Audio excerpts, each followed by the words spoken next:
My research involves looking at really cold gases of atoms. We make them really cold by shining lasers on them, and we can slow the gases down to very, very slow speeds, which is equivalent to being at low temperatures. We're interested in these because they display very quantum mechanical behaviors at these low temperatures. So we take this gas of quantum stuff and do experiments studying the basic properties of quantum mechanics with these gases. In this context, cold temperatures means that the particles are moving very slowly. So temperature is really just a measure of how fast things are going on average. And so what we're doing is slowing things down to slow enough speeds that they're actually getting close to almost stopping, which would be close to absolute zero. The temperature for interstellar space is around 3 Kelvin. We cool our gases to about 40 nanokelvin, so that is about 1 billion times colder, maybe not quite, 10 million or 100 million times colder. And what it means is that they're just moving about maybe 10,000 times slower. So our atoms move at about 2 millimeters per second.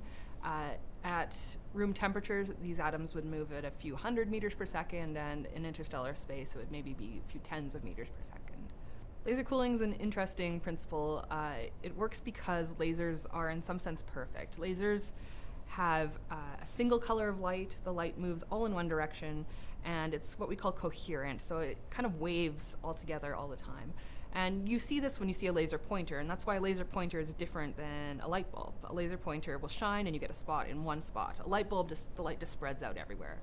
So the spreading out everywhere is associated with some kind of randomness, whereas the laser having one point is like a kind of perfection. And so we're taking that perfection and transferring it to our gas of atoms when we're doing laser cooling. And so what we do is we take lasers and we shine them from all directions at a gas of atoms. And in 3 dimensions, that means that we have 6 beams coming in all 3 directions.